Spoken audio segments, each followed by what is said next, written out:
વિતરાગ પરમાત્માનું આલંબન પ્રાપ્ત કર્યા પછી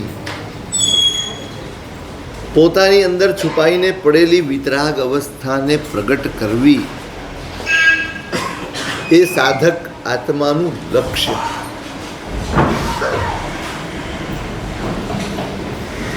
જે સામે આલંબન રૂપે આપણી પાસે છે એ જ સ્વરૂપ આપણી પાસે છે, એ જ આપણે છીએ. એનું ભાન રોજ થોડું થોડું થોડું જગાડવાનું જ. રોજ પોતાની જાતને ટકોરવાની છે, ટપારવાની છે, પોતાની જાતને કહેવાનું જ કે આજની જે કાંઈ પરિસ્થિતિ છે એ હું નથી. આપણે આટલા સામાન્ય નથી કે સાવ પરાધીન જીવન જીવીએ, સાવ દીન અને હીન જીવન જીવીએ. પ્રભુએ આપણને દ્રષ્ટિ આપી છે, એ દ્રષ્ટિનો આપણે ઉઘાડ કરવાનો છે. મિટ ગઈ દીનતા સબહી હમારી, પ્રભુ તુજ સમકિત દાન મેં. પ્રભુએ આપેલી દ્રષ્ટિ એકવાર ઉઘડી જાય ને તો સગળીએ દીનતા ચાલી જાય. સાહેબ અમે આમ છીએ, આમ છીએ, આવું થાય છે, તેવું થાય છે. દીન બનાવે એનું નામ સંસાર છે, અને દીનતા છોડાવે એનું નામ ધર્મ છે. આપણે દીન જીવન જીવીએ છીએ.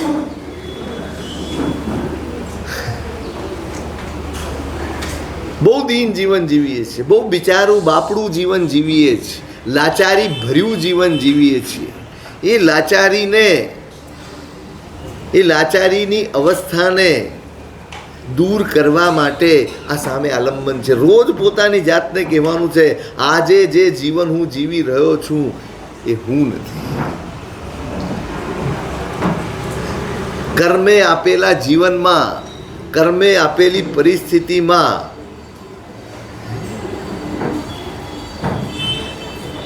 બધું જ સમાઈ ગયું છે એ માનીને જીવવું એ અજ્ઞાન છે. બસ એ અજ્ઞાનનું જે અંધકાર છે ને એને ભેદવાનું છે. અજ્ઞાન ટળશે ત્યારે પોતાની જાત મળશે. અજ્ઞાન ટળશે ત્યારે આ આત્મા અંદરનો જળ હળશે, તમને જણાશે, તમને દેખાશે. અહીં તમે પૂર્ણની પાસે આવી રહ્યા છો. કોણ છે સામે? પૂર્ણ તત્વ છે. એની પાસે આવીને પોતાની જાતને રોજ કહેવાનું છે, ભાઈ બહાર નીકળો, આમાંથી બહાર નીકળો, આ બંધનો ફગાવો. અહીંયા એની જ વાત કરી છે. તમને મળ્યા છે વિતરાગ, અને તમારી અંદરની જે સર્વોત્તમ અવસ્થા છે એને પ્રગટ કરો. ટાઈમ થાય ને ભાગવું પડે, કોઈકની આગળ લાચારીથી ઊભા રહેવું પડે. લાચાર બનાવે એ જ તો સંસાર છે. સતત તમને લાચારીનો અનુભવ કરાવે એ જ સંસાર છે. તમને તમારી ખુમારી ઓળખાવા ન દે, તમને તમારા સ્વરૂપ સુધી પહોંચવા ન દે, એનું નામ સંસાર છે. તમને લલચાવી રાખે, લોભાવી રાખે, પકડી રાખે, તમારા જ્ઞાનથી તમને છૂટવા ન દે, આ સંસારનો સ્વભાવ છે. અહીં આવીને એમાંથી બહાર નીકળવા માટેની છટપટાહટ પેદા કરો. બહાર નીકળવું છે, આ સ્થિતિમાંથી બહાર નીકળવું છે. એટલે આપણી અંદરની એ અવસ્થાને પ્રગટ કરવા માટે આપણે અહીંયા આવીએ છીએ. આ બરાબર લક્ષ્ય બાંધજો, બરાબર લક્ષ્ય બાંધજો, વિસરી નહીં જતા.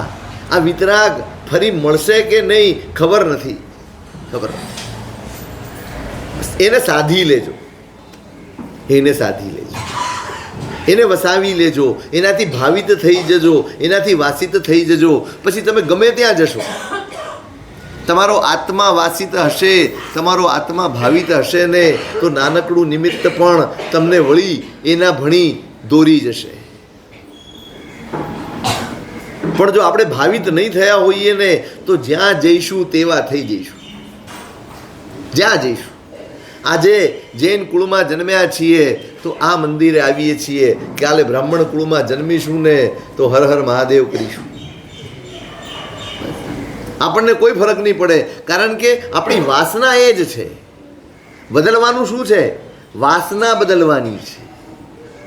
અંદર જે વાસના પડી છે ને, આ સંસાર, આ સંસારના પદાર્થો, આ સંસારના ભોગો, આ સંસારનું સુખ, આ સંસારની સંપત્તિ, આ સંસારના સગવડ અને સાધનો, આ બધી જે વાસનાઓ અંદર પડી છે એ વાસના નહીં બદલાય તો ભવ બદલાશે, ભગવાન બદલાશે, ભાગ્ય બદલાશે, બધું બદલાશે, પણ આપણે નહીં બદલાય. આપણે નહીં બદલાય. આ આલંબન લઈને આપણી એ વાસનાને બદલી નાખવાની છે કે આ વાસનાઓ એમાં મારે જીવવું નથી. હું મારી શોધમાં નીકળ્યો છું, આટલો બોધ પણ જો આ પ્રભુને પામ્યાથી થઈ જશે ને તોય આ ભવ અને આ ભવનો ફેરો સાર્થક થઈ જશે. હું બીજું કાંઈ શોધવા સંસારમાં બીજું કાંઈ શોધવા જેવું છે જ નહીં, કારણ કે કશું જ આપણું છે નહીં. આપણું હોય તે અને હું હોઉં તે એટલું જ શોધવું. ભગવાન આટલું જ કહે છે, તું કોણ છે અને તારું શું છે આટલું શોધી લે એટલે પતી ગયું. પછી તારે મારીએ જરૂર નથી, પછી તારે કોઈની જરૂર નથી. તું કોણ છે અને તારું શું છે આટલું શોધી કાઢો, આટલું સમજી જાઓ, એ ભણી તમારી ગતિ કરી લો, બસ.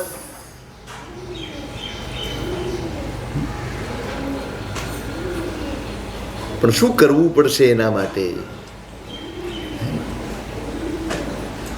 જ્યાં સુધી આ મલિનતાઓ ભરી છે ને ત્યાં સુધી નહીં થાય. આપણને માર્ગ પણ બતાડે છે, માત્ર કહીને છૂટી નથી જતા મહાપુરુષ કે તારે તારો આત્મા પ્રગટ કરવાનો છે, તારે તારા આત્માના દર્શન કરવાના છે, તારે તારા સ્વરૂપને પામવાનું છે, કહીને અટકી નથી જતા. માર્ગ બતાડે છે, વિઘ્નો બતાડે છે, બાધાઓ બતાડે છે. ભાઈ તારા માર્ગમાં ઘણી બાધાઓ છે. ઘાતી ડુંગર આડા અતિ ઘણા, તુમ દર્શન જગના. આનંદ ગંજી મહારાજ, ભગવાન તમારું દર્શન કરવું હોય એટલા બધા ડુંગર આડા પડ્યા છે, એ બધાને ખસેડી ખસેડી ખસેડીને હું તારી પાસે આવું. આ ભવ છે ને એ ડુંગરા ખસેડવાનો ભવ છે. આપણે સિદ્ધિની પાછળ પડ્યા છીએ, આપણે કોઈક ઉપલબ્ધિની પાછળ પડ્યા છીએ, પણ આપણા કર્મો થોડાક હળવા થાય અને થોડાક પણ આપણે પ્રભુની નજીક જઈએ ને એ પણ બહુ મોટી ઉપલબ્ધિ છે, એ પણ બહુ મોટી સિદ્ધિ છે.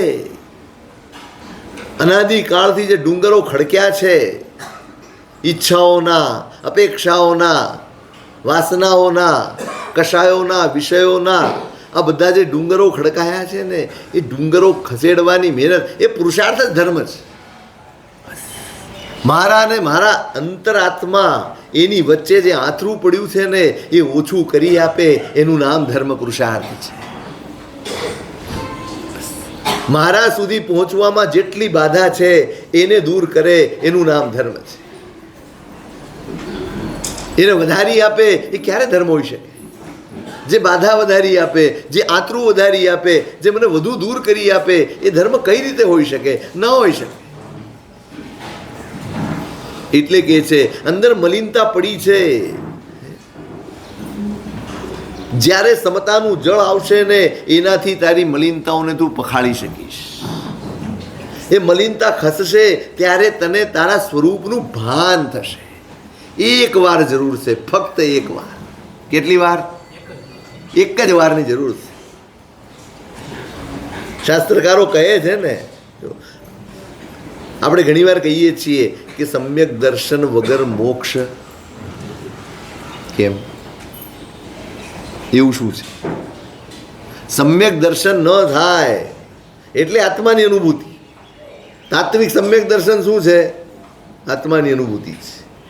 એના વગર મોક્ષ શક્ય નથી. કેમ એવું કહ્યું?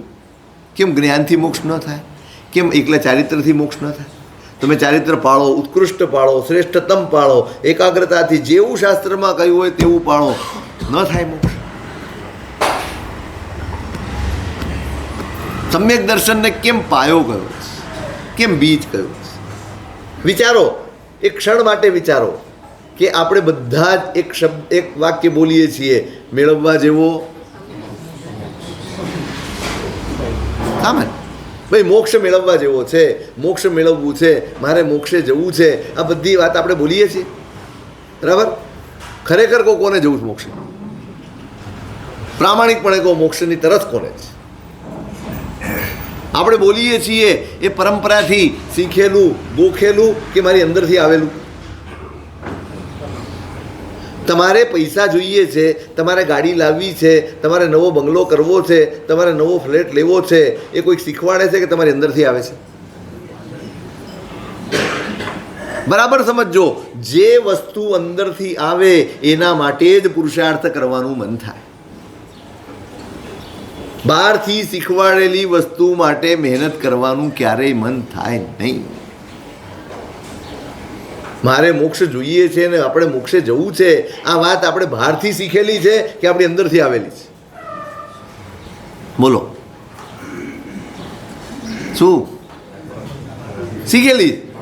બસ ગોખેલું બોલીએ જ. અને એટલે એ તાલ આવેલી, એ તરસ, એ અંદરની આમ પ્રતીક્ષા નથી આપણી અંદર, નથી, બિલકુલ નથી. સવારે ઉઠીને તમારે ઓફિસે જવાનું છે, કેટલા જણ યાદ અપાવે? કોઈ યાદ અપાવે? તમારે જમવાનું છે, કોઈ યાદ અપાવે? સંસારની કોઈ પણ બાબત યાદ અપાવવી પડે કે સહજ સ્ફુરે? જ્યારે આત્માનું કલ્યાણ, મોક્ષ સહજ સ્ફુરે, એનું નામ સમ્યક દર્શન. સહજ સ્ફુરે, અંદર ચાલ્યા જ કરે, ચાલ્યા જ કરે, અંદરથી આવ્યા જ કરે કે મારે આમ જવાનું છે, મારો માર્ગ એ છે, મારી ગતિ એ છે, મારી દિશા એ છે. આ બધું તો માત્ર આ રસ્તામાં તમે રેલવે સ્ટેશને ઉતરો, લાંબી મુસાફરીએ નીકળ્યા હો, તમારે ટ્રેન બદલવાની હોય અને તમે એક ટ્રેનમાંથી તમે ઉતરી અને રેલવે સ્ટેશનમાં બેઠા હો અથવા વેઇટિંગ રૂમમાં બેઠા હો, કેટલો પથારો કરો? બધું ખોલી નાખો? નહીં? ખરીદી કરવા જાઓ? ખાલી પૂછું છું. હવે 2 કલાક રોકાવાનું છે, ચલો 2, 4, 5 કલાક, 2 કલાક રોકાવાનું છે તો કલાક 1.5 કલાક જઈએ, ખરીદી કરી આવીએ, આ લઈ આવીએ, તે લઈ આવીએ. લાવો ખરા. કેમ? કેમ? હે? બીજી? અચ્છા, એટલે નથી કરતા. જો મિસ ન થાય એવું હોય તો કરી લો.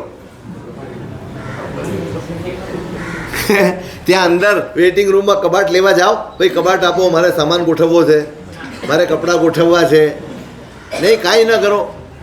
તમને ખબર છે આપણી ટ્રેન આવશે, આપણે આ સ્ટેશન છોડવાનું છે, એટલે બહુ પથારો કરવાની જરૂર. કંઈ સમજાય છે એમ?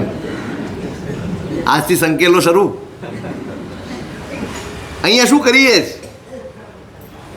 પધારો કરતા એટલે આપણે આ આખરી સ્ટેશન છે, ક્યાંથી આગળ જવાનું છે? જવું છે કે જવું પડશે? જવું પડશે. જવું નથી. આટલું રૂડું રૂપાળું મળ્યું હોય, કોને છોડવાનું મન? ખબર જ છે આવતીકાલે અહીંયાથી આપણે ગાડી પકડવાની છે અને અહીંથી ઉપડી જવાનું છે, છતાંય કેટલો પથારો કરીએ છીએ, કેટલો વિસ્તાર કરીએ છીએ, આમ આમ આમ. કેટલા પલકા ભરોસા નહીં, સામાન 100 બરસ કા. પલકા ભરોસા નહીં, સામાન આમ જોઈશે, તેમ જોઈશે, છોકરા મોટા થશે તો એને આમ કરવું પડશે, બધું તમે જ કરવાના છો.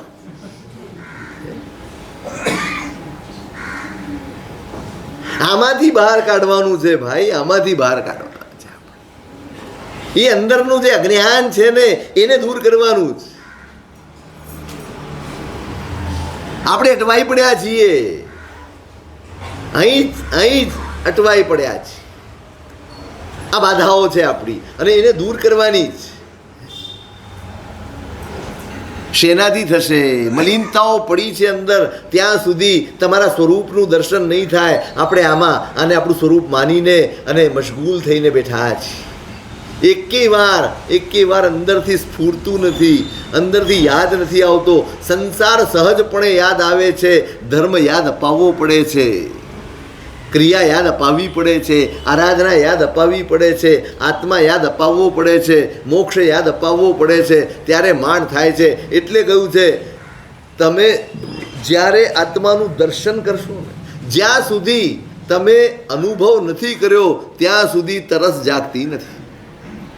તમને સંસારનો અનુભવ છે, સંસારના સુખોનો અનુભવ છે, માટે એની જ તરસમાં આપણે જીવીએ છીએ. જે દિવસે તમને એકાદ ક્ષણ માટે પણ આત્માના સ્વરૂપનું, આત્માની અંદર પડેલા આનંદનો સ્પર્શ થઈ જશે ને, પછી એની તરસ તમે છોડી નહીં શકો. એને સમ્યક દર્શન કહે છે. જે તમારી અંદર મુક્તિની તરસ જગાડી દે, જે તમારી અંદર મુક્તિની તડપ જગાડી દે, એનું નામ સમ્યક દર્શન છે. પછી યાદ આવ્યા જ કરે.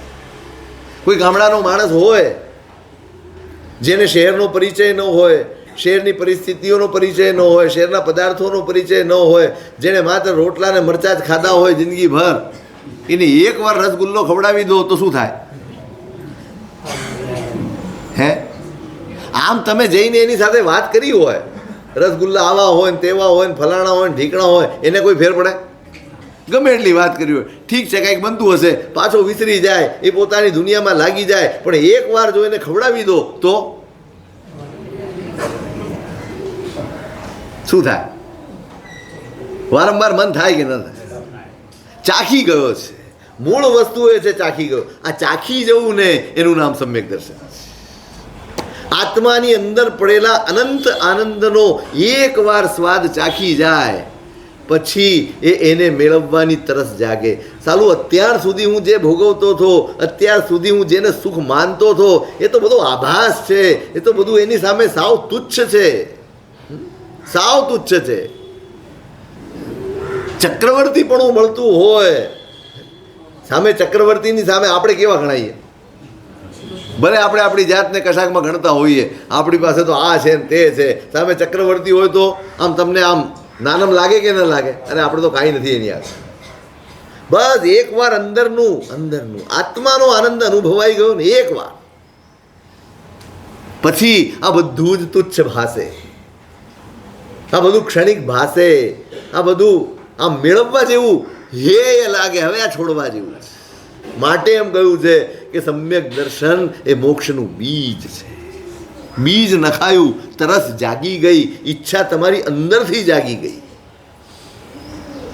જ્યારે ને ત્યારે યાદ આવશે, એના માટે મહેનત કરવાનું મન થશે, એના માટે પુરુષાર્થ કરવાનું મન થશે. એટલે કે છે કે આ વિતરાગને પામીને બસ આના એકવાર આનો સ્પર્શ કરી લો, એકવાર આને ઉઘાડી લો, એકવાર એનો અનુભવ કરી લો, પછી કાંઈ કરવાનું નથી. પેલો ખેડૂત, એને દીક્ષા અપાવી ભગવાને, ગૌતમ સ્વામીને મોકલીને કે જા એને પ્રતિબોધ કરી આવ. પેલા પ્રતિબોધ કરવા ગયા, ગૌતમ સ્વામીને જોઈને જ પેલો આભો થઈ ગયો. ઓહો, આ છે કોણ? સ્વરૂપ એવું સ્વરૂપ છે દિવ્ય ગૌતમ સ્વામીનું, પ્રથમ ગણધર છે. પળ બે પળમાં તો પ્રતિબોધ પામી ગયો. ચાલો, ગૌતમ સ્વામી કે જવાનું છે, ક્યાં જવાનું છે? મારા ગુરુ પાસે. તમારા બી કોઈ ગુરુ હોય? એનું સ્વરૂપ જ એવું છે ગૌતમ સ્વામીનું કે આની ઉપર કોઈ હોય જ નહીં. ખેડૂતની બુદ્ધિ કેટલી ચાલે, અને એ મનમાં હરખાતો ગૌતમ સ્વામી સાથે ચાલે. સમાવ શરણ સુધી ગયો, ભગવાન સામે ઊભા રાખ્યા, આ મારા ગુરુ, આ તમારા ગુરુ. ટોન બદલાઈ ગયો, આ છે તો આ તમારો ઓઘો રવાન, આપણે ચાલ્યા. આ નહીં જોઈએ. પૂર્વભાવનો દ્વેષ ભરેલો છે અંદર. ભગવાનને જોઈને સંયમ છોડીને ભાગ્યો. ગૌતમ સ્વામી તો હબક ખાઈ ગયા. ક્યારે એવું નહોતું બન્યું. ગૌતમ સ્વામીના હાથે દીક્ષા લે ને કેવળ જ્ઞાન ન થાય એવું બને. અને આ એક ભાગ્યશાળી નીકળ્યો હશે આપણા જેવો. ભગવાનને જોઈને જેનો આત્મા ન જાગે એ ભાગ્યશાળી જ કહેવાય ને. શું કહેવાય? ભગવાન મળ્યા પછી પણ સાંસારિક સુખ ભોગ માટેના ભાગ્ય પાછળ ભાગતો હોય એને શું કહેવાય?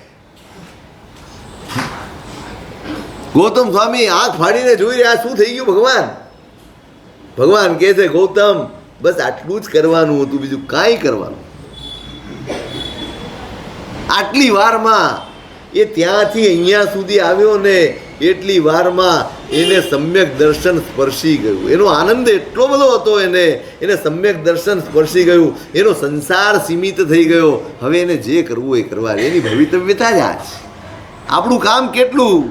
પ્રભુનું કામ આટલું જ છે. બરાબર સમજો. રોજ પ્રભુની પાસે આવો છો.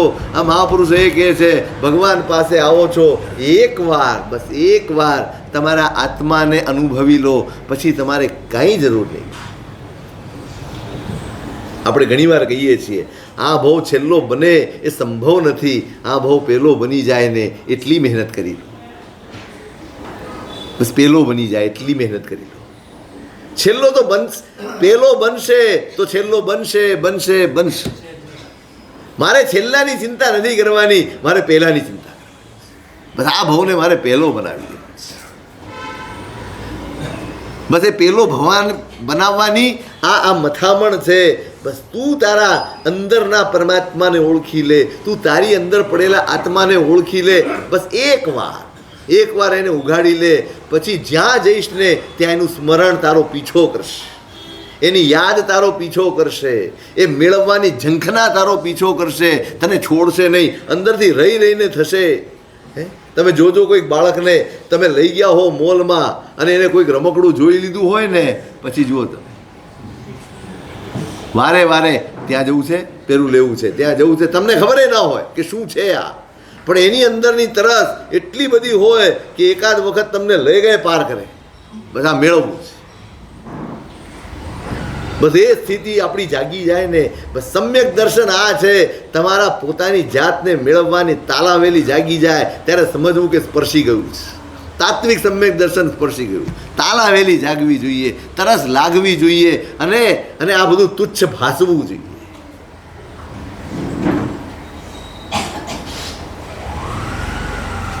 ઉપાધ્યાયજી મહારાજે શાંતિનાથ ભગવાનના સ્તવનમાં કહ્યું છે, બાકસ ભૂકસ કોણ જમે. અમૃતના ભોજન મળ્યા હોય પછી છોતરા ફોતરા એના ભોજન કોઈ કરે? કોઈ કરે? અમૃતનું ભોજન મળ્યું હોય એ આ બધા તુચ્છ ભોજનમાં મૂંઝાય ખરો? ના મૂંઝાય. પણ બહુ અઘરું છે આ છોડાવવું, બહુ અઘરું છે. ઉપમિતિ બહુ પ્રપંચા કથા છે ને, તમે વાંચો. એને શરૂઆતમાં છે ને સિદ્ધર્ષિ મહારાજે પેલા ભિખારીને હતા, જોકે એમણે પોતાની જાતને ત્યાં મૂકી છે. એ ભિખારી તરીકે એમણે પોતાની જાતને મૂકી છે. એની પાસે એવું ભોજન છે જે એને માંદા પાડે. કેવું ભોજન છે? માંદા પાડે. ખાઓ તો માંદગી આવે, ખાઓ તો પેટમાં દુખે, આફરો ચડે, બેચેની આવે, પણ એ છોડવા તૈયાર. એને કોઈ સારું આપવા જાય ને તો એને શંકા થાય છે કે અમારું ઝૂંટવી લેવા માગે છે. આ મને લલચાવીને લોભાવીને ઝૂંટવી લેવા માગે છે. આપણને બીક લાગે કે ન લાગે? તમને છોડાવવા માટે જ્ઞાનીઓ એમ નથી કહેતા કે તમારું છે છોડી લો. જ્ઞાની એમ કહે છે કે તમારું છે એ પકડો, તમે જે પકડેલું છે ને તમારું નથી. દીક્ષા લેવાનું કેમ કહેવામાં આવે? છોડવા માટે. હવે સાચું કહો, દીક્ષા કેમ લેવાની? આ છોડવા માટે કે આપણું છે એ મેળવવા માટે? દીક્ષા શેના માટે છે? સંસાર છોડવા માટે છે કે આપણું છે એ મેળવવા માટે છે? જે છે, જે પકડેલું છે એ નહીં છોડો તો જે તમારું છે એ તમને નહીં મળે. માટે દીક્ષા જરૂરી છે. જે તમારું નથી એ તમે નહીં છોડો તો જે તમારું છે એ મેળવવાથી તમે વંચિત રહી જશો. બોલો, છોડવું છે એમ? કેટલાને છોડવું છે? પેલા એટલું તો ખ્યાલ આવે, એટલું તો અંદર વસે કે આ મારું નથી. એટલું વસી જશે ને તોય ઘણું થઈ જશે. આપણું નથી, એને છોડવાની વાત જ્ઞાનીઓએ કરી છે. છોડો છોડો છોડો. કાંઈ એમને બળતરા નથી કે તમારી પાસે BMW છે, એમને હેની બળતરા. પણ તમે આ મારું માનીને જીવો છો, એ અજ્ઞાનમાંથી બહાર કાઢવા માંગે છે, એ ભ્રમમાંથી બહાર કાઢવા માંગે છે. જે તમારું નથી એને છોડતા જાઓ, તો જે તમારું છે એ ભણી તમે આગળ વધશો. એટલે આ મહાપુરુષ એ રસ્તો બતાડે છે. આ વિતરાગને તમે પામ્યા છો. આલંબન વારંવાર નથી મળતું. બસ એ આલંબન લઈને તમે તમારા અંતર તમને ઉઘાડજો. બેસજો એની પાસે, ટોકજો તમારી જાતને, કહેજો તમારી જાતને. તમારી જાત સાથે સંવાદ કરવા માટેનું એકમાત્ર સ્થાન આ પ્રભુ છે. તમારી જાત સાથે અને જાત માટેનો સંવાદ રચવા માટે આ ભગવાન છે. એકવાર મેળવજો. પણ મલિનતા એટલી ભરી છે કે એનાથી તમે ત્યાં સુધી પહોંચી નથી શકતા. શેનાથી દૂર થાય? તો કે તમારી અંદર સમભાવ પ્રગટે તો તમારી મલિનતા ખસે, અને મલિનતાનો પ્રક્ષાલ થાય પછી તમારો આત્મા પ્રગટે, પછી તમને તમારા સાચા સ્વરૂપનો અનુભવ થાય, એનો સ્વાદ તમને મળે.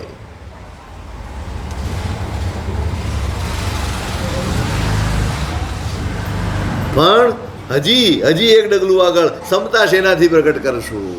દરેક ઉપાય આપ્યા છે મહાપુરુષ. કોણ નડી રહ્યું છે સમતામાં? કષાયો જે અંદર ભર્યા પડ્યા છે એ આપણી સમતાને ડોળી રહ્યા છે, એ આપણા મનને ડોળી રહ્યા છે, આપણા અધ્યવસાયોને ડોળી રહ્યા છે. માંડ માંડ થોડાક શુભમાં જઈએ ત્યાં તો વળી પાછો કષાયનો હમલો થાય અને આપણું બધું જ રફે દફે થઈ. માંડ માંડ કરેલી મહેનત આમ ડગલું માંડીને શિખર સુધી માણસ ચડતો હોય અને પછી ગબડે ત્યારે કેવી કરુણતા કહેવાય.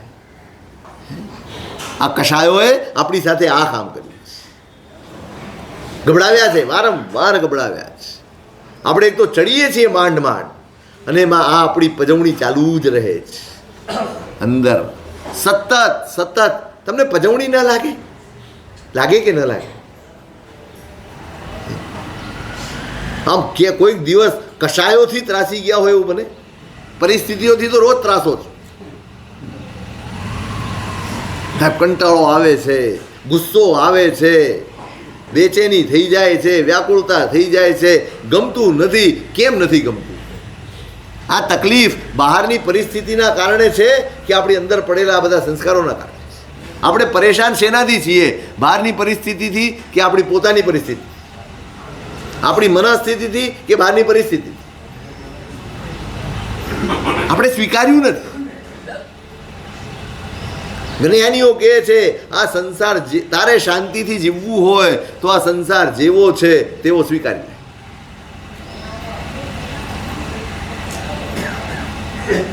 સવ્વે જીવા કમ્મવત ચૌદરાજ ભમંત તે મેં સવ ખમાવીય મુજ્જવી દેહ ખમન. સતત તમારી જાતને કહો કે આ બસ મારે સત્પુરુષાર્થ કરવો છે. કોઈકના હિતની વાત હશે તો હું કહીશ, પણ ફરી પાછી આપણે એ વાત યાદ કરું. કહેવું છે આગ્રહ વગર કહેવું છે, જીદ વગર કહેવું છે, અહંકાર વગર કહેવું છે. મારું માને એ બુદ્ધિ છોડીને કહેવું છે. આપણું ક્યાં માનવાનું છે? આપણે કોકનું માનીને સુધર્યા છીએ, એ પણ એનું માનીને સુધરે. હિત બુદ્ધિથી કહેવું છે. એટલે આ કષાયો જ્યારે છૂટશે ને, હવે શેનાથી છોડશું કષાયો? એ ઉપાય બતાડે છે. ભૂ સમેણ હણે કોહમ માણમ મદ્દવયાજીને માયમ ચજ્જવ ભાવેણ લોહમ સંતો સવો જીને. દશવેકાલિક સૂત્ર. ભૂ સમેણ હણે કોહમ. તમારી અંદરના ઉપશમ ભાવનો નિરંતર વિકાસ કરો. શેનો વિકાસ કરવાનો છે? ક્રોધ એ બહારથી આવેલો આગંતુક ભાવ છે, વિભાવ છે, અને ઉપશમ એ મારા પોતાના આત્માનો ગુણ છે. કોને વિકસાવીશું? જે મારું છે એનો વિકાસ કરીશું ભાઈ, આગંતુકનો નહીં. પેલા કોને સાચવશો? તમારા શરીરને કે તમારા કપડાને? તમે ક્યાંક પડવાના હો ને આમ લાગ્યું કે તમે આમ ડાવાડોલ થઈ ગયા છો, લથડિયું ખાઈ ગયા છો, પડવાના છો, તો કોને સાચવવાનો વિચાર પેલો આવે, કપડાને કે શરીર? શરીર કોનું છે? આપણે વ્યવહારિક વાત કરી છે. શરીર એ મારું છે, હું છું, માટે પેલા એને કપડાં તો બહારથી આવેલા છે, કપડાં બીજાય મળશે પણ શરીર નહીં મળે.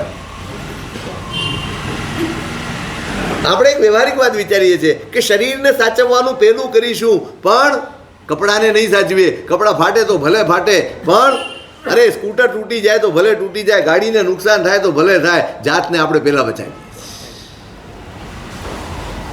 એમ એમ એમ આ ક્રોધ, આ માન, આ માયા, આ લોભ, આ જે કંઈ પણ અંદર પડેલું છે ને, આ બધું આગંતુક છે. એને નહીં, મારા ઉપશમ ભાવને મારે સાચવવાનો છે. આ વો સમેણ હણે કો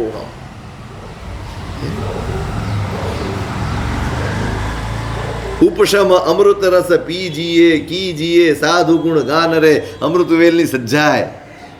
ઉપશમ અમૃત રસ પીજીએ, અમૃત છે ભાઈ. આ ઝેરના ઘૂંટડા રોજ રોજ ગળીએ છીએ, એના બદલે ક્યારેક તો અમૃતનો સ્વાદ લો. ઉપશમ ભાવ એને તમારે અંદર સ્થિર કરવાનો છે, ત્યારે ક્રોધ જશે. ઉવ સમેણ હણે કોહમ. ઉપશમ ભાવથી ક્રોધને દૂર કરવાનો છે. રાગ દ્વેષ મલ ગાળવા ઉપશમ રસ ઝીલો. રાગ અને દ્વેષના જે મલ ભર્યા છે, મેલ ભર્યા છે, એને જો દૂર કરવા હોય તો ઉપશમ રસ ઝીલો. ઝીલવું એટલે મારવાડી હશે એને ખબર હશે. ઝીલવું એટલે શું? નાહવું. હું ઝીલવા જઉં છું. એ ઝીલવું એટલે નાહવું.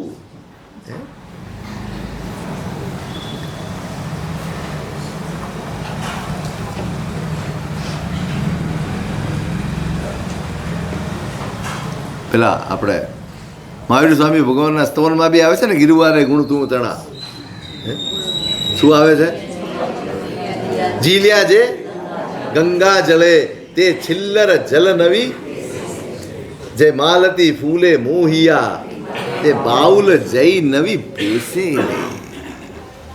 ઝીલ્યા જે ગંગા જલે, ગંગા જળમાં ડૂબકી મારી હોય તે ખાબોચિયામાં ક્યારેય ખાબોચિયા તરફ નજર બી ના કરે. રાગ દ્વેષ મળ ગાળવા ઉપશમ રસ ઝીલો. આત્મ પરિણતિ આદરી પર પરિણતિ પીલો. ઉપાધ્યાયજી મહારાજ સવાસો ગાથાનું સ્તવન. તમારે અંદરના રાગ દ્વેષને દૂર કરવા હશે તો સૌથી પ્રબળ સાધન એક જ છે, તમારા ઉપશમ ભાવનો વિકાસ કરો. બસ ઉપશમનું સેવન કરો, ઉપશમ ભાવનું સેવન કરો. ઉપશમ કહો, ક્ષમા કહો, જે પણ કહો, અભ્યાસ જમ અભ્યસે જીવો. ગુણમ ચ દોષમ ચ ઇહ લોગમ્મી. આ ભવમાં જેનો તમે અભ્યાસ કરશો, પરભવમાં એ તમારી સાથે આવશે. જમ અભ્યસે જીવો. બહુ સ્પષ્ટ કહ્યું છે મહારાજ સાહેબ, મહાપુરુષે, કે જે ગુણ અથવા દોષ જેનો પણ તમે અભ્યાસ કરશો, જેની પણ તમે પ્રેક્ટિસ કરશો, એ તમારી સાથે આવશે. બોલો શેનો અભ્યાસ કરવો છે? સમભાવનો, સમતાનો, ઉપશમ ભાવનો કે કશાયોનો? આપણી પ્રેક્ટિસ શેની ચાલી રહી છે? આપણો અભ્યાસ શેનો ચાલી રહ્યો છે? આપણું શું પુષ્ટ થઈ રહ્યું છે? સમભાવ પુષ્ટ થઈ રહ્યો છે? ઉપશમ ભાવ પુષ્ટ થઈ રહ્યો છે કે આપણા કશાયો જ પુષ્ટ થઈ રહ્યા છે? ક્યારે ચેતીશું? ક્યારે જાગીશું?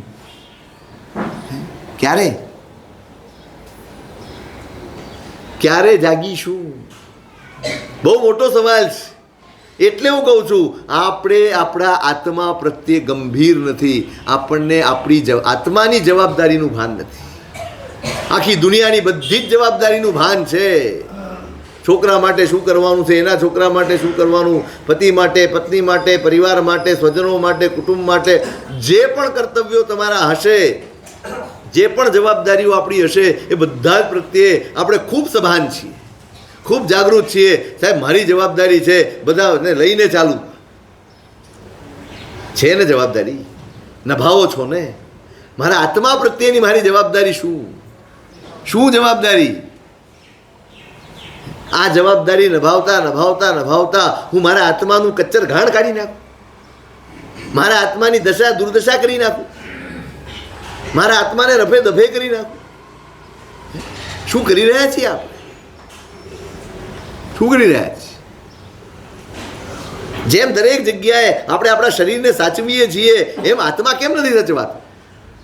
બધા જ હરવા ફરવા ગયા હોય, સાથે હોય તો તમને તમારા શરીરની ચિંતા હોય કે ન હોય?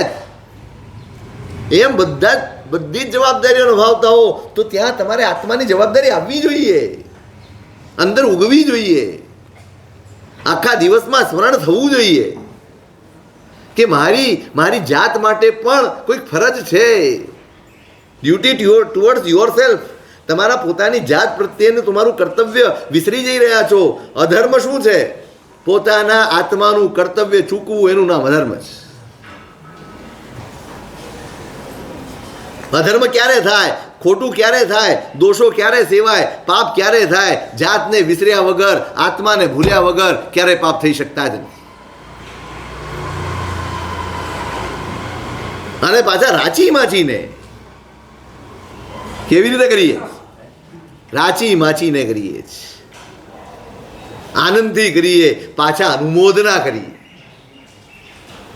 પાછા 4 જણને પ્રેરણા કરીએ. આ પેલી નવી ખુલી છે હો, બહુ સરસ. થોડાક પૈસા વધારે લે પણ બહુ મજા આવી જાય. મોકલો કે ના મોકલો? વ્યાખ્યાનમાં કેટલાને લઈને આવ્યા? લાવ્યા? પાછા કે તું જાય મને કહેજે હો, હું આવીશ તારી સાથે. આપણે ઓળખાણ છે વેટર જોડે. વેટર જોડે જ હોય ને, માલિક જોડે તો હોય નહીં. એનોય હરખ હોય તમને. પેલો વેટર આપણને ઓળખે.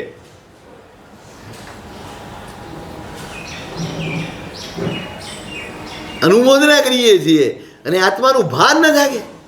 હું શું કરી રહ્યો છું? એ ભાન ધર્મ છે. બરાબર યાદ રાખજો. આ કટાસના ઉપર બેસી રહેવું એ ધર્મ નથી. એ બેઠા બેઠા બેઠા બેઠા તમારા આત્માનું ભાન જાગે ને ત્યારે સામાયિક ધર્મ બને છે. આત્માનું ભાન ન જગાડે એ પૂજા, એ સામાયિક, એ તપ, એ ક્રિયા કોઈ ધર્મ નહીં બને. મેં કાલે પણ કહ્યું પુણ્ય બનશે, ફરી કહું છું પુણ્ય બનશે, ધર્મ નહીં બને. તમારું ભાન જાગે નહીં. સામાયિકમાંથી ઉઠ્યા પછી ભાન નથી પડતું. આટલો બધો અવાજ કરો છો, ફોન આવે છે ક્યારનો, હું કરું છું, તમે ઉપાડતા નથી. બધો કશાય ભેગો કરે અંદર. સામાયિક કરતો કરતો પણ કશાય ભેગો કરે અને પછી એનો વિસ્ફોટ કરે. આ સામાયિક છે.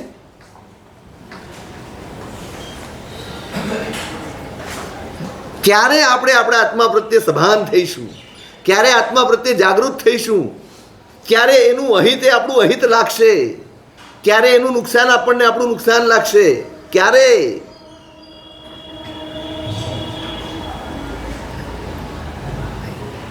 પાયો આ છે. આત્મા પ્રત્યેની જાગૃતિ નથી, કશાય નડશે નહીં, મલિનતાઓ નડશે નહીં, સમતાનો ખપ પડવાનો નથી, ઉપશમ ભાવની જરૂરિયાત લાગવાની નથી, આત્મા સુધી આપણે પહોંચવાના નથી. જગાડો ભાઈ, જગાડો. હુવ સમેણ હણે કોહમ માણમ મદ્દવયા જીણે. નમ્રતા લાવો, અહંકારને તોડો. ભદ્દો વિણીય વિણો સમત પડમ ગણહરો સમત્ત સુએ નાણી જાણંતો વિતમત્થમ હિમ્ય હિયો સુણઈ સવ્વમ. ઉપદેશ માલાના પ્રારંભમાં ગૌતમ સ્વામીની વાત કરી છે, ધર્મદાસ ગણી મહારાજ. ભદ્દો વિણીય વિણો. ગૌતમ સ્વામીની ઓળખ શું? આપણી ઓળખ શું? આપણી ઓળખ શું? અનંત લબ્ધિ નિધાન. હે ને? એટલે જ નામ લખો ને, કે બીજા કોઈ કારણથી લખો. ભદ્દો વિણીય વિણો. ભદ્ર પ્રકૃતિના, અત્યંત સરળ, પરમ વિનય, પઢમ ગણહરો. કોણ છે? પહેલા ગણધર છે. સમત્ત સુયનાણી, શ્રુત જ્ઞાનનો પાર પામી ગયેલા. બરાબર સમજો. શ્રુત જ્ઞાની જેને તેને નથી કહેવાતું. શ્રુત કેવલી કહેવાય છે. કયો શબ્દ વપરાય છે? કેવળ જ્ઞાની જેટલું જોઈ શકે એ સગળું એ જાણી શકે એનું નામ શ્રુત કેવલી. સગળું એ માત્ર જોઈ ન શકે, જાણે બધું જ. આ કક્ષાએ બેઠેલી વ્યક્તિ જાણંતો વિતમત્થમ મિમ્મી અહિયો સુણઈ સવ્વમ. ભગવાનની પાસે નાનામાં નાનો પ્રશ્ન હોય ને, નાનામાં નાનો પ્રશ્ન, જાણંતો વી, પોતે જાણતા હોય અને છતાંય ભગવંત આનું શું, ભગવંત આનું શું. અને પરમાત્મા જ્યારે એનો જવાબ આપે ને ત્યારે કેવી રીતે સાંભળે? જાણે ક્યારેય જાણ્યું જ ન હોય, ક્યારે સાંભળ્યું જ ન હોય, મને ખબર જ ન હોય, એટલા વિસ્મયથી એ સાંભળે. ઓહો, આવી વાત છે પ્રભુ, આવું છે. આ નમ્રતા છે. આપણે લબ્ધિ જોઈએ છે પણ લબ્ધિનું કારણ નથી જોઈતું, હે ને? લબ્ધિ જોઈએ છે પણ લબ્ધિના પાયામાં જે વિનય પડ્યો છે, જે નમ્રતા પડી છે, જે સરળતા પડી છે, એ આપણે એનો ખપ નથી.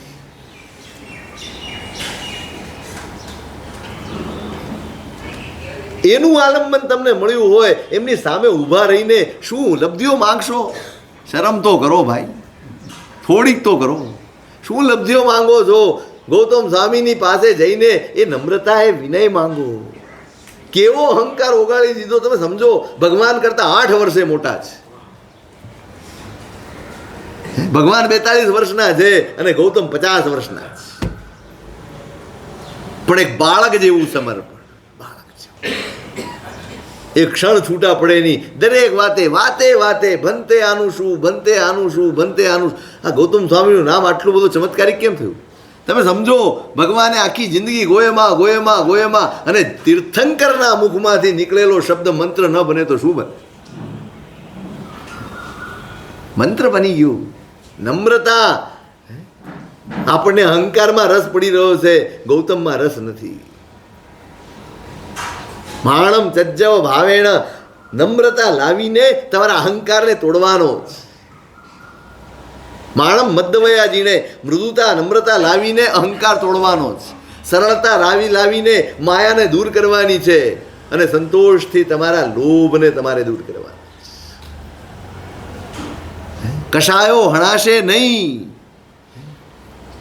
અને આ બધાનો સમાવેશ 2 વસ્તુમાં આવી જાય, રાગ અને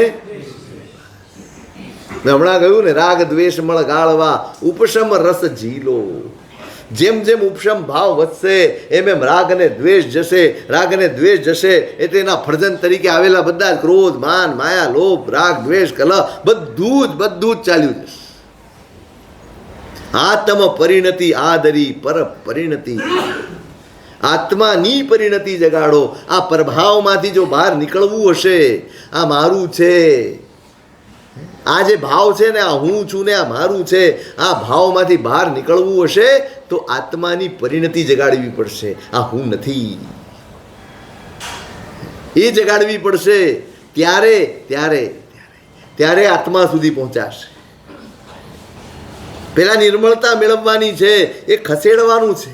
આ ડુંગરા જે ભળ્યા છે ને, એ ખસેડવાના છે, અને ખસેડવાનો ઉપાય આ છે. આ કશાયો દૂર કરશો ત્યારે મલિનતા ટળશે, ત્યારે સમતા આવશે. સમતા આવશે તો બધી મલિનતા ધોવાશે, અને મલિનતા ધોવાશે તો તમારો આત્મા પ્રગટ થશે.